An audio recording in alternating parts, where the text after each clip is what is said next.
नमस्कार। देश प्रदेश की खबरों में आपका स्वागत है। आपके साथ मैं हूं सचिन वर्मा। खबरों की शुरुआत करेंगे इस वक्त की बड़ी और अहम खबर के साथ, जो उत्तर प्रदेश की राजधानी लखनऊ से मिल रही है। यूपी विधानसभा को लेकर जो शीतकालीन सत्र चल रहा है उसका आज दूसरा दिन है। अनुपूरक बजट पेश करने की बात यहां पर सामने आ रही है। सरकार अनुपूरक बजट पेश करेगी, तो यह अहम जानकारी इस वक्त मिल रही है। जो वित्त मंत्री हैं सुरेश खन्ना बजट पेश करेंगे। अनुपूरक बजट को पेश करने की खबर जानकारी मिल रही है। वित्त मंत्री जो सुरेश खन्ना उत्तर प्रदेश सरकार में, वो अनुपूरक बजट पेश करेंगे। जो रुकी हुई योजनाएं हैं उनको गति देने का काम होगा और उसी उद्देश्य से ये बजट लाया जाता है। तो अनुपूरक बजट जो है वो पेश करेगी उत्तर प्रदेश की योगी सरकार। वित्त मंत्री हैं सुरेश खन्ना, वो पेश करेंगे इस बजट को। और कई बार जो योजनाएं हैं जिनमें अतिरिक्त धन की आवश्यकता पड़ती है, उन योजनाओं को पूरा करने के लिए इस तरीके के जो बजट हैं वो कहीं ना कहीं लाए जाते हैं। और सरकार जो कुछ नई योजनाओं की शुरुआत करती है उसमें भी इस बजट को बहुत महत्वपूर्ण भूमिका के तौर पर देखा जाता है।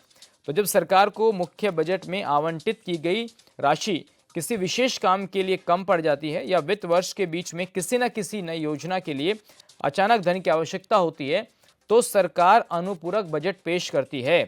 तो इसमें यह भी कहा जा सकता है कि अतिरिक्त धन की जब मांग उठती है तब इसका इस्तेमाल किया जाता है। तो ये बजट तब लाया जाता है जब चालू वित्त वर्ष, यानी कि जो चालू वित्त वर्ष होता है, जो फाइनेंशियल ईयर जिसको हम लोग बोलते हैं, तो वो 1 अप्रैल से शुरू होता है और 31 मार्च तक चलता है, जो फाइनेंशियल ईयर होता है। तो उसके दौरान जो स्वीकृत योजनाएं हैं उसके लिए अगर कई बार धन की आवश्यकता पड़ती है, तो वहां पर इस अनुपूरक बजट को लाया जाता है। यानी कि जो धन योजनाओं में, शासन की जो महत्वपूर्ण योजनाएं हैं उनको पूरा करने के लिए अगर धन कम पड़ जाए धनराशि, तो वहां पर अपर्याप्त जो धन है उसको सही करने के लिए, कंटिन्यू चीज़ों को चलाने के लिए, तब वहां इस अनुपूरक बजट को लाया जाता है। तो संसद की मंजूरी इसमें चाहिए, यानी कि जो विधानसभा है और विधान परिषद है वहां पर इसकी मंजूरी चाहिए। और जैसे जो आम बजट होता है, जो मुख्य बजट होता है, उसी तरीके से इस बजट को भी दोनों सदनों से पास कराना अनिवार्य होता है। तो यानी कि जो राज्य की विधानसभा है और जो विधान परिषद है, दोनों में इसको पास किया जाता है। और इसमें यह भी कहा जाता है कि जो आपातकालीन स्थितियां हैं, नई सरकारी योजनाएं हैं, या किसी विभाग के बढ़े हुए खर्चों को पूरा करने की दिशा में इस बजट को लाया जाता है।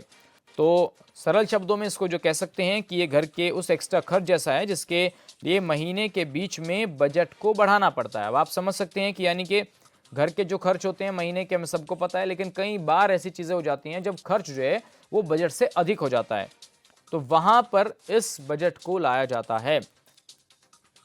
तो ये हमने आपको जानकारी दी किस तरीके से योगी सरकार जो महत्वपूर्ण योजनाएं हैं उनको पूरा करने के लिए अनुपूरक बजट पेश करेगी। और वित्त मंत्री जो हैं सुरेश खन्ना, वो इस बजट को पेश करेंगे। साथ ही ये देखना होगा कि कौन सी महत्वपूर्ण योजनाएं हैं, जो रुकी हुई योजनाएं हैं, जिन योजनाओं को गति देने के उद्देश्य से इस बजट को लाया जा रहा है। तो उत्तर प्रदेश का विधानसभा का जो शीतकालीन सत्र है वो भी चल रहा है और कहीं ना कहीं हंगामा भी देखने को मिल रहा है, क्योंकि जो विपक्ष के सांसद हैं उन्होंने अपनी जो करंट इश्यूज चल रहे हैं उत्तर प्रदेश के, तो वहाँ पर भी हंगामा शुरू किया है। लेकिन अब जो सरकार है उसका फोकस बजट पास कराना है, यानी कि सरकार चाहती है कि जो शीतकालीन सत्र है उसमें महत्वपूर्ण योजनाओं को पास कराया जा सके।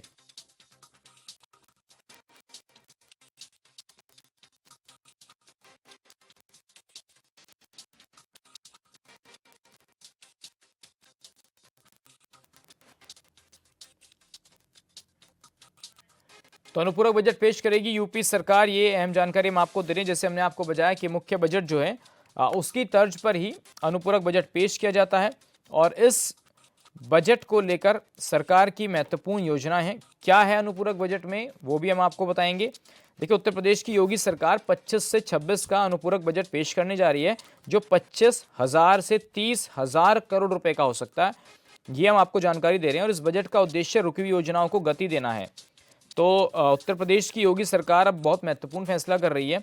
तो ये बजट, वित्तीय बजट जो होता है उससे करीब 2 महीने पहले आ रहा है, जबकि ऐसा देखा जाता है कि बाद में इसको पेश किया जाता है। जब आम बजट होता है उसके बाद जरूरत पड़ती है तो इस बजट को पेश कर लेते हैं, लेकिन ये पहले लाया जा रहा है इस बार। तो ये बजट मुख्य वित्तीय बजट से करीब 2 महीने पहले है।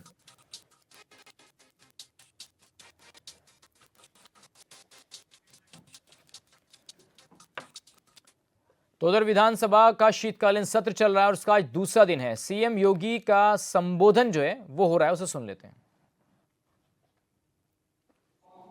इसमें अब तक जिन क्षेत्रों में आई हुई अलग अलग राज्यों से तो आप देख सकते हैं कि यहाँ पर मुख्यमंत्री योगी आदित्यनाथ जो हैं वो सदन को संबोधित कर रहे हैं। जैसा कि हमने आपको बताया कि सरकार अनुपूरक बजट पेश कर रही है। 25,000 करोड़ से 30,000 करोड़ का यह बजट होने वाला है। और विधानसभा के शीतकालीन सत्र में विपक्ष ने किस तरीके से हंगामा किया ये भी आपने देखा। लेकिन मुख्यमंत्री क्या कुछ कह रहे हैं एक बार सुन लेते हैं।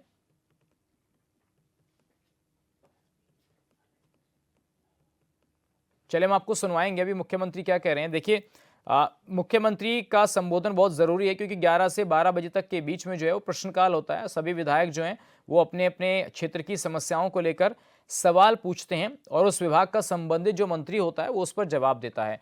तो जाहिर सी बात है कि मुख्यमंत्री जो हैं आज बोलेंगे। दूसरा दिन है क्योंकि पहले दिन हमने देखा था फ्राइडे को पहला दिन हुआ था, उसके बाद 2 दिन की यहाँ पर छुट्टी थी और आज मंडे है यानी कि सोमवार का दिन है। तो आज एक बार फिर शीतकालीन सत्र की जो है वो शुरुआत हुई है और सीएम योगी जो हैं अभी सदन में बोल रहे हैं। हम आपको वो भी सुनवाएंगे कि सीएम योगी अपनी महत्वपूर्ण योजनाओं पर क्या बात बोलेंगे और इसके अलावा जो विपक्ष हंगामा कर रहा है सदन में उसको लेकर भी मुख्यमंत्री क्या रोडमैप तैयार कर रहे हैं, उनका क्या जवाब देंगे, वो भी हम आपको सुनवाने वाले हैं। तो यूपी विधानसभा का जो शीतकालीन सत्र है इसमें मुख्य बजट के साथ साथ जो अनुपूरक बजट है उसमें महत्वपूर्ण योजनाओं को गति देना है। तो जो पैसे की कमी के कारण धीमी पड़ गई हैं योजनाएं, उन योजनाओं को पूरा करने के लिए सरकार अतिरिक्त धन की व्यवस्था कर रही है। सूत्र बता रहे हैं कि जो बजट है ना 25,000 से 30,000 का होने वाला करोड़ का।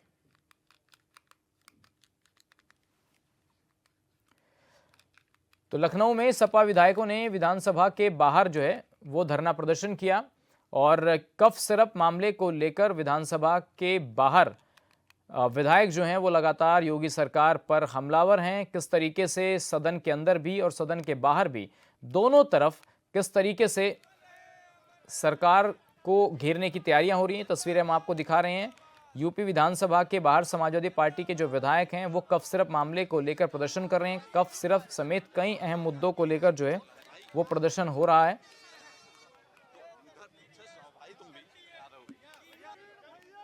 तो ये तस्वीरें हम आपको दिखा रहे हैं उत्तर प्रदेश विधानसभा की, जहां पर कफ सिरप का मुद्दा उत्तर प्रदेश के अंदर कितना गंभीर रूप ले चुका है और कफ सिरप मामले पर कई समेत मुद्दों को लेकर ये विरोध प्रदर्शन हो रहा है। इस दौरान उन्होंने सरकार के खिलाफ जमकर नारेबाजी की और अपना आक्रोश भी जताया।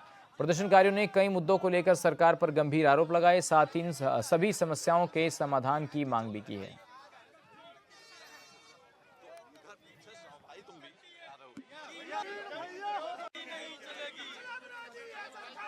बहुत मुद्दे हैं, कई घोटाले हैं, कोई ये कोडीन है और महंगाई भी है और इसके साथ साथ किसानों की समस्याएं हैं। सब पर आज हम लोग उसी को लेकर के प्रदर्शन कर रहे हैं।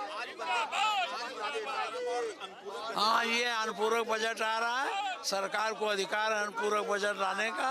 अब जब रखेंगे तब देखा जाएगा कितना ये उचित है, कितना सही है। उत्तर प्रदेश की सरकार कोडीन पर भी बात होगी और वंदे मातरम पे बात के लिए और माफियाओं के ऊपर कब बुलडोजर चलेगा ये कहीं न कहीं इनको बताना होगा। आज इसको लेकर हम लोग प्रदर्शन करने का काम कर रहे हैं। तो हमारे शामिल है तो क्यों नहीं पकड़ते, पकड़ना चाहिए ना। उधर अल्मोड़ा स्थित हेमवती नंदन बहुगुणा स्टेडियम में सांसद खेल महोत्सव का आयोजन किया गया, जिसका शुभारंभ प्रदेश के मुखिया पुष्कर सिंह धामी ने किया। इस मौके पर केंद्रीय राज्य मंत्री अजय टामटा समेत तमाम बीजेपी के नेता मौजूद रहे। वहीं कार्यक्रम को संबोधित करते हुए सभी खिलाड़ियों को शुभकामनाएं दी और डबल इंजन सरकार की उपलब्धियों से जनता को अवगत कराया गया। सीएम धामी ने कहा कि भारत की युवा शक्ति हमारे देश की सबसे बड़ी पूंजी है, जो अपने परिश्रम से, प्रतिभा और संकल्प के बल पर भारत को समृद्ध, सशक्त और आत्मनिर्भर बनाने के स्वप्न को साकार करने की क्षमता रखती है।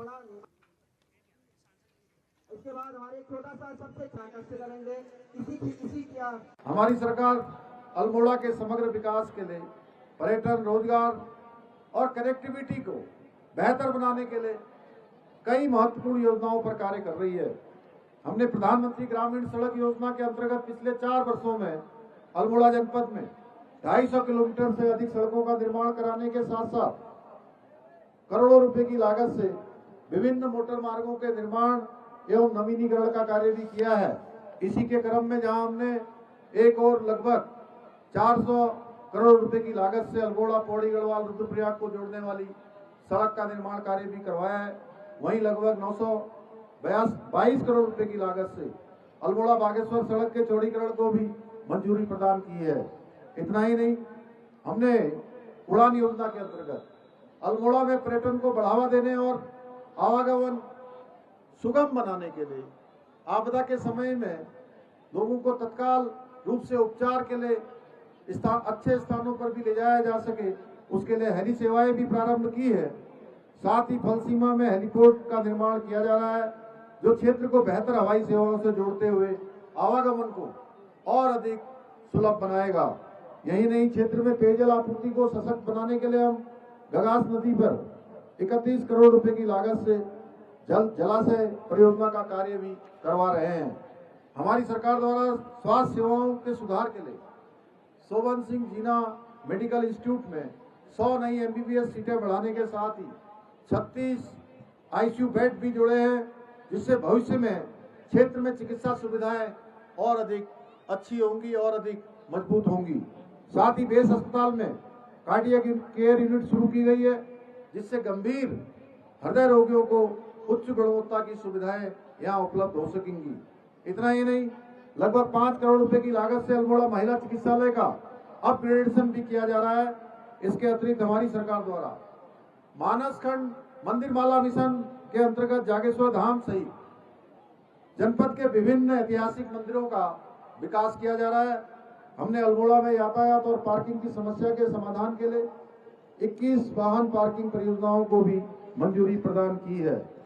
इतना ही नहीं, नशा मुक्त उत्तराखंड के लक्ष्य को साकार करने की दिशा में भी हमारी सरकार ने अल्मोड़ा में नशा मुक्ति केंद्र की स्थापना भी की है।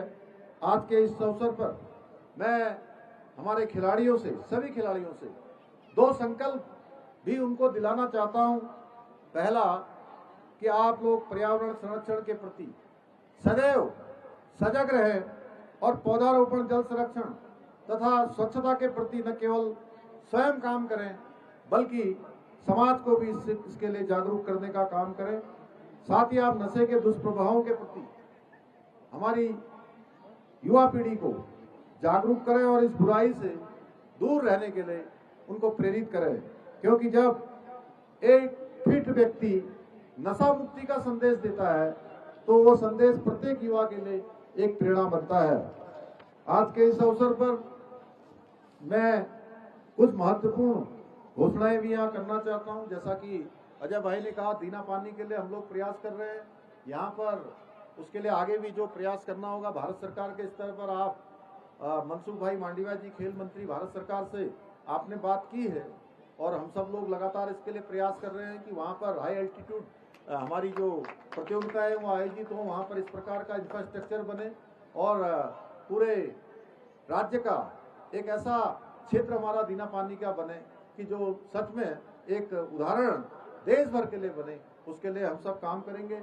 यहाँ स्टेडियम के लिए पहले भी आप सब लोगों ने जब कहा था कि यहाँ स्टेडियम में ये इंफ्रास्ट्रक्चर बनना है, यहाँ इसका सौंदर्यीकरण होना है, इसका सुधारीकरण होना है, उस दिशा में छात्रावास के लिए अभी कहा है। यहाँ पर मैं आज ये घोषणा करता हूँ कि जमीन जल्दी से यहाँ जिलाधिकारी जमीन दिला देंगे और यहाँ पर एक छात्रावास का निर्माण भी खिलाड़ियों के लिए किया जाएगा, जिससे दूर से आने वाले खिलाड़ियों के लिए यहाँ पर किसी प्रकार की उनको कोई रहने के लिए आवासीय परेशानी न हो।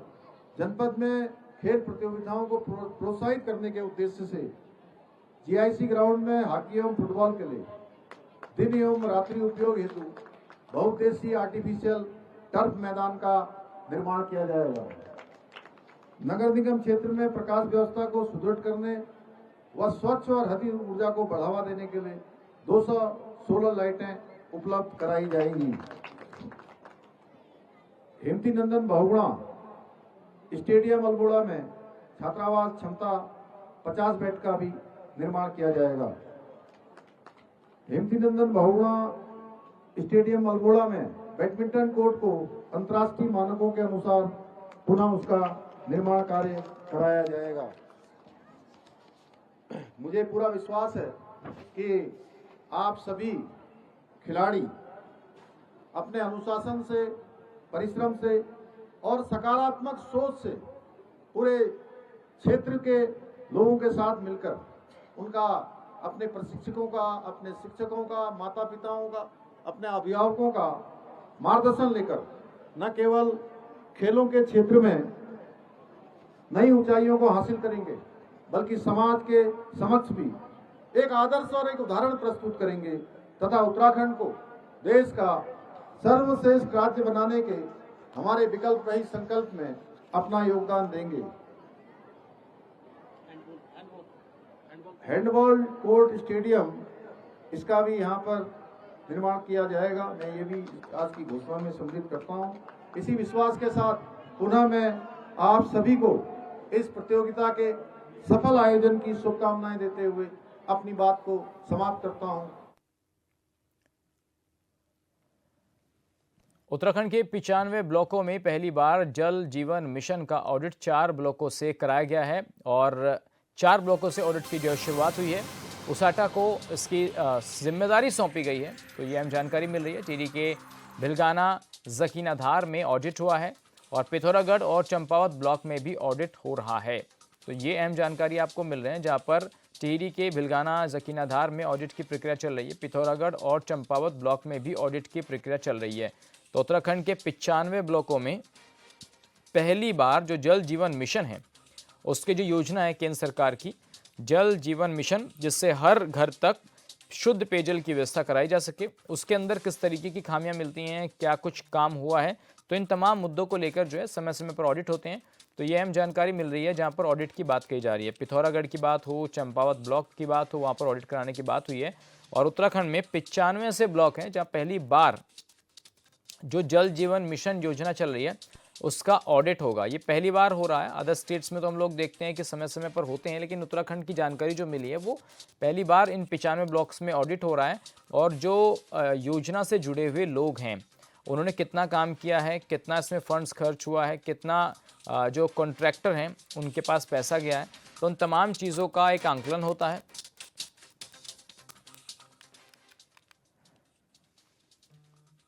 और चलिए रुक कर लेते हैं दूसरी अहम जानकारी का। उत्तराखंड में पेड़ काटने की अनुमति के लिए ऑनलाइन आवेदन की अब सुविधा कर दी गई है। अपनी पोर्टल के लिए आप आवेदन कर सकते हैं। इस पोर्टल के जरिए आवेदन कर सकते हैं और अनुमति के लिए वन विभाग कार्यालय जाने की बाध्यता खत्म हो गई है। तो निजी भूमि पर पेड़ काटने की जो अनुमति है, उसके लिए अब ऑनलाइन आप आवेदन कर सकते हैं। आवेदन का जिक्र अब इसमें हो रहा है। सभी ज़रूरी कागज़ जो हैं वो अपलोड करने होंगे। 3 दिन में पेड़ काटने की अनुमति मिलेगी। नए पौधे लगाने के लिए भी ऑनलाइन जमा हो सकेगी राशि। तो देखिए, ये बहुत अहम जानकारी मिल रही है, जहां पर वन विभाग को लेकर के समय समय पर इस सवाल उठते हैं कि भाई आपके शासनकाल में कहीं ना कहीं पेड़ों की अवैध कटाई हो रही है, और अब इसके लिए ऑनलाइन प्रक्रिया शुरू कर दी गई है।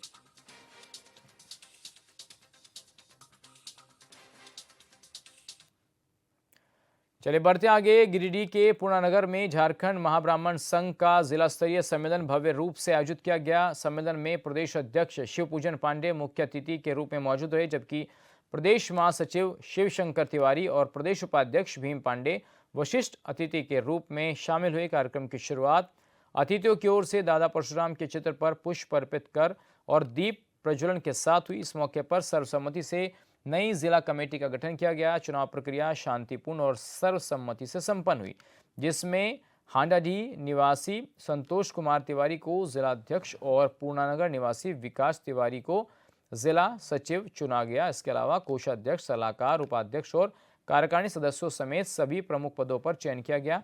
सम्मेलन में संगठन और समाज के सर्वांगीण विकास पर विस्तार से चर्चा हुई।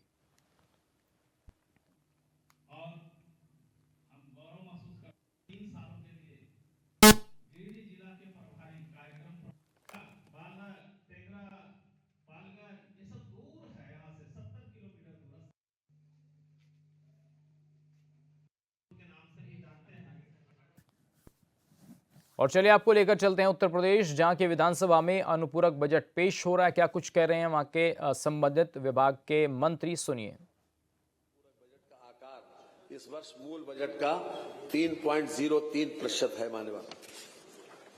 इसमें विशेष रूप से जो हमारे सामने मुख्य बातें हैं, उसके ऊपर मैं आपका अनुमति से फोकस करना चाहता हूं। खासतौर से इसमें इंडस्ट्रियल डेवलपमेंट के लिए 4,874 करोड़ रुपए, पावर सेक्टर में 4,521 करोड़ रुपए, हेल्थ एवं फैमिली वेलफेयर में 3,500 करोड़ रुपए, नगर विकास में 1,758.56 करोड़ रुपए और टेक्निकल एजुकेशन में 639.96 करोड़ रुपए।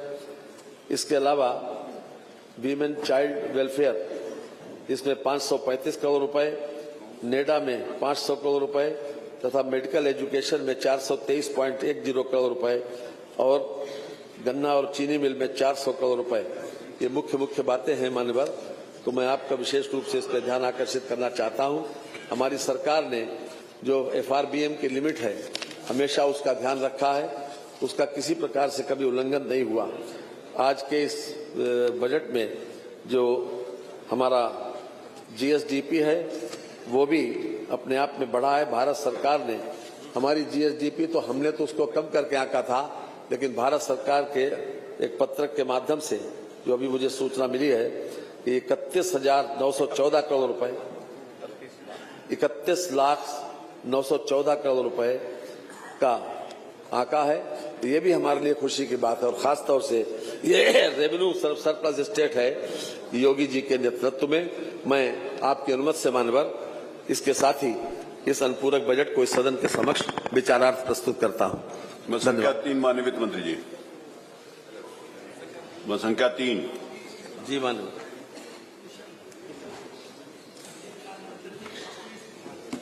जी कॉपी इस पे आ गई, कॉपी आ गई, सभी के उसमें है कॉपी आ गई माननीय।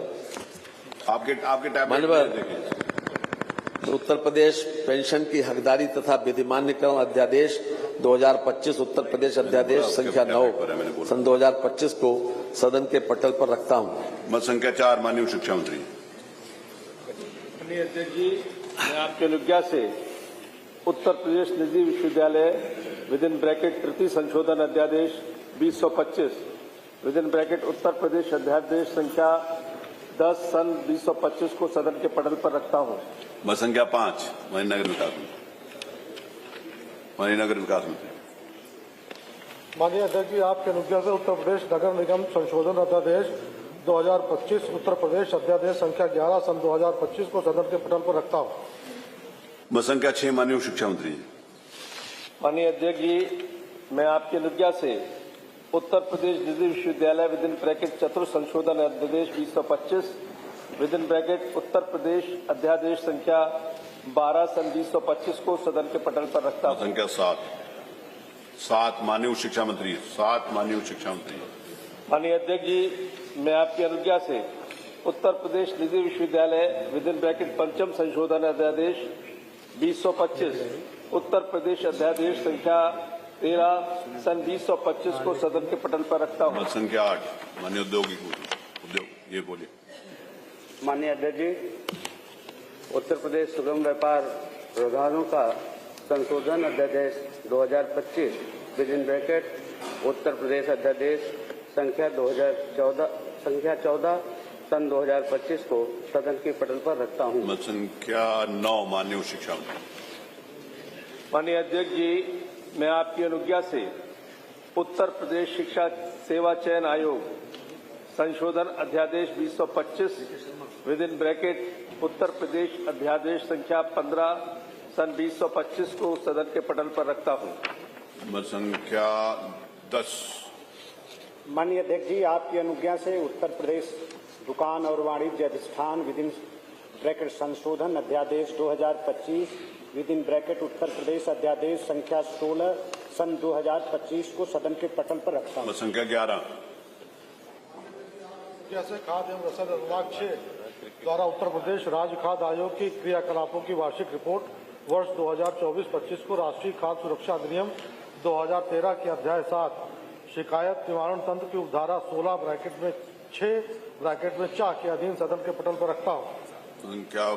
मान्यवर, आपके अनुज्ञा से राज्य कर विभाग 2 की अधिसूचना संख्या 1701/11-2-25-9 within bracket 47-17-TC-286 Uttar Pradesh अधिनियम 1/2017 आदेश ब्रैकेट में 350-2025 दिनांक 20 सितंबर 2025 को उत्तर प्रदेश माल और सेवा कर अधिनियम 2017 उत्तर प्रदेश अधिनियम संख्या 1 सन 2017 की धारा 166 के अधीन सदन के पटल पर रखता हूँ। मत संख्या 13 मान्यवर आपकी अनुज्ञा से राजकारण विभाग 2 की अनुसूचना संख्या 1703/11-2-25-9 ब्रैकेट में 47-17 TC 288 उत्तर प्रदेश अधिनियम 1/2017 आदेश ब्रैकेट में 351/2025 दिनांक 20 सितंबर 2025 को उत्तर प्रदेश माल और सेवा कर अधिनियम 2017 उत्तर प्रदेश अधिनियम संख्या 1 सन 2017 की धारा 166 के अधीन सदन के पटल पर रखता हूँ। मत संख्या 14 मान्यवर आपकी अनुज्ञा से राजकारण विभाग 2 की अनुसूचना संख्या। तो आपने देखा किस तरीके से उत्तर प्रदेश की विधानसभा में अनुपूरक बजट पेश किया जा रहा है। फिलहाल इस बुलेटिन में मेरे साथ बस इतना ही। बाकी हम खबरों के लिए आप बने रहिए चैनल न्यूज़ के साथ। नमस्कार।